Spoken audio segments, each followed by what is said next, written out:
بسم اللہ الرحمن الرحیم۔ السلام علیکم سامعین، آج کی ویڈیو میں ہم بات کریں گے حضرت ہود علیہ السلام کے بارے میں۔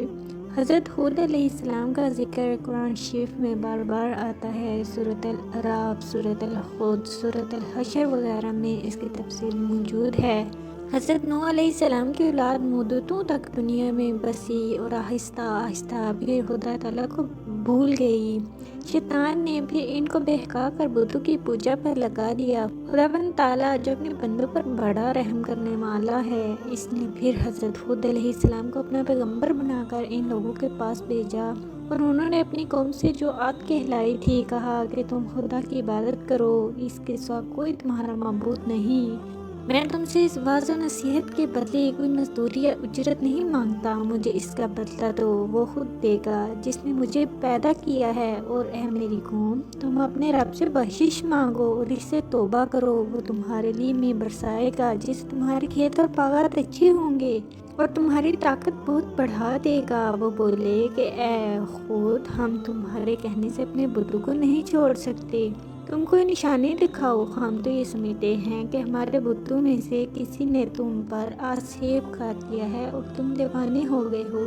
حضرت ہود علیہ السلام نے کہا کہ تم سب مل کر میرے لیے جو تدبیر کرنی چاہو کر لو، اور مجھے مہلت بھی نہ دو۔ میں خدا پر بھروسہ رکھتا ہوں جو میرا اور تمہارا پروردگار ہے۔ میرے ہاتھ اللہ تعالیٰ نے تمہیں جو پیغام بھیجا تھا وہ میں نے تمہیں پہنچا دیا۔ اگر تم میرا کہنا نہ مانو گے تو اللہ تعالیٰ تمہاری جگہ اور لوگوں کو بسا دے گا، اور تم خداوند تعالیٰ کا کچھ نقصان نہیں کر سکتے۔ اس پر ان کی قوم نے کہا کہ روز تو ہمیں خدا کے عذاب سے ڈراتا ہے، جا اپنے خدا سے کہہ کہ ہم پر عذاب نازل کر دے اور اس میں ہرگز دیر نہ کرے۔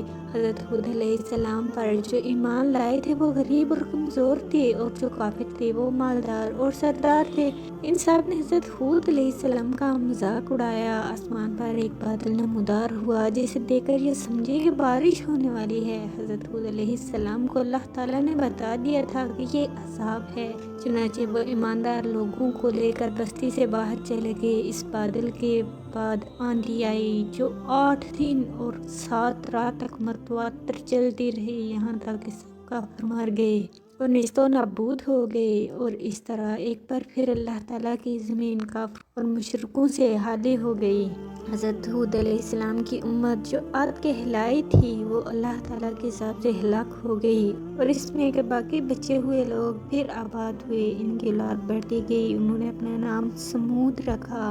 یہ لوگ بھی آہستہ آہستہ بت پرستی کرنے لگے اور برے کاموں میں پڑ گئے، تو اللہ میاں نے ان کے پاس حضرت صالح علیہ السلام کو نبی بنا کر بھیجا۔ انہوں نے اپنی قوم سے کہا کہ اللہ تعالیٰ نے قوم ہود کے بعد تم کو سردار بنایا اور زمین پر آباد کیا، تم زمین میں بڑے بڑے محل بناتے ہو اور پہاڑوں کو کاٹ کاٹ کر اس پر بھی گھر تراشتے ہو۔ تم اللہ کی نعمتوں کا شکر ادا کرو اور زمین میں فساد مت پھیلاؤ۔ ان کے قوم کے امیر اور سردار لوگ جو غرور کرتے تھے، انہوں نے ان غریبوں سے پوچھا جو حضرت صالح علیہ السلام پر ایمان لے آئے تھے کہ بھلا تم کو یقین ہے کہ صالح کو اللہ نے نبی بنا کر بھیجا ہے؟ ان غریب ایمان والوں نے کہا کہ ہاں، ہم کو یقین ہے کہ حضرت صالح علیہ السلام کو اللہ تعالیٰ نے نبی بنا کر بھیجا ہے۔ اس پر مغرور امیر کہنے لگے کہ اچھا، تم ایمان لاؤ، ہم تو ایمان نہیں لاتے۔ ان امیر لوگوں کو یہ تعجب ہوا کہ اگر اللہ پاک کسی کو نبی بنا کر بھیجتے تو ہم امیروں میں سے بنا کر بھیجتے،